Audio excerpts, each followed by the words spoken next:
I've been looking forward to speaking to you until I got up here and realized there's no teleprompter.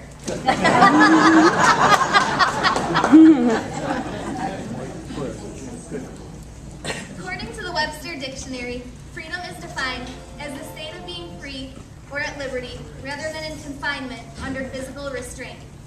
Now yes, that definition is accurate. However, even the best of definitions could not possibly describe what freedom means to me and many others. Freedom is something that we love, and it's something that we feel. Freedom is something that completes every single American. Freedom is also something that over 1 million men and women have given their own lives for. And while we are talking about America's finest, I'd like to ask every single person here today that anytime you come in contact with a United States veteran, please look that veteran in the eye and simply just say thank you. They do not hear that enough.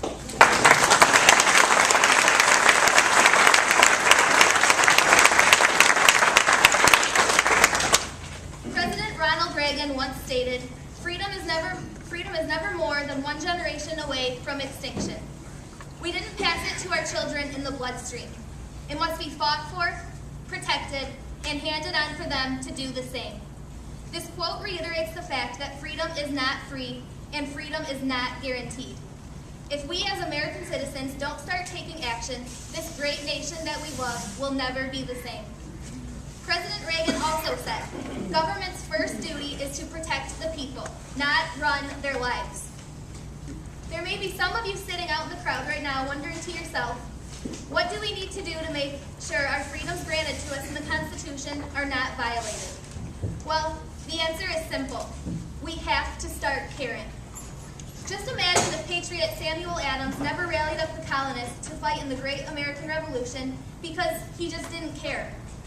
What if Mr. Thomas Jefferson didn't care enough to be the lead writer of the Declaration of Independence? What if the delegates of the founding era didn't show up to the Constitutional Convention because they didn't care? Or what if Abraham Lincoln allowed America to be split into two different countries during the Civil War period because he didn't care? I could go on and on with these historical examples, but I think you all understand my point. Many of you may be thinking, okay, these are great examples, but I'm not Thomas Jefferson. And people here are saying, I'm not Sam Adams, and over here, I'm not Abraham Lincoln. Well, take some of Governor Sarah Palin's words to heart. She announced, I don't need a title to affect positive change. That's one of the greatest things about America. You do not have to be president to do great things for your country. All you have to do is care. One of the easiest ways to care about your country is to vote. In fact, I feel that is our duty as American citizens. We need to know where these people stand on every single issue.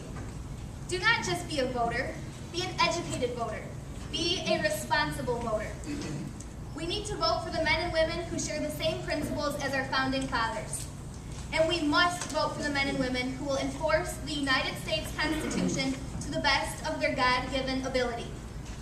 We need to get back to behaving with common sense. You don't spend what you don't have. Abortion is not an acceptable form of birth control. Traditional family values need to be protected, and redistributing the wealth is not a constitutional principle. Here's some more common sense for you. Congress and the President should have to live under the same healthcare system they sentenced the American people to earlier this year.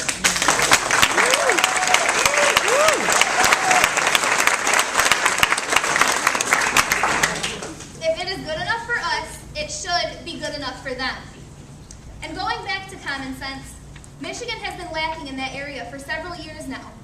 I was born here, raised here, and if there are any jobs around after I graduate college, I would like to raise my future children here too. Michigan needs to be a business-friendly state so people of my generation will not have to leave this great state after college. In 5 years, I do not want to be blown away. I want to stay right here. Michigan is my home.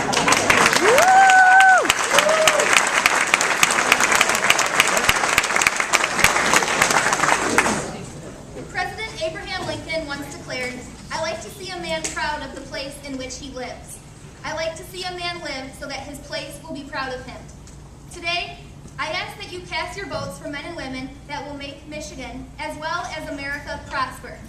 And please realize that every single vote really does matter. You can make your country proud, and you can make a difference. Thank you so much for your time and your attention.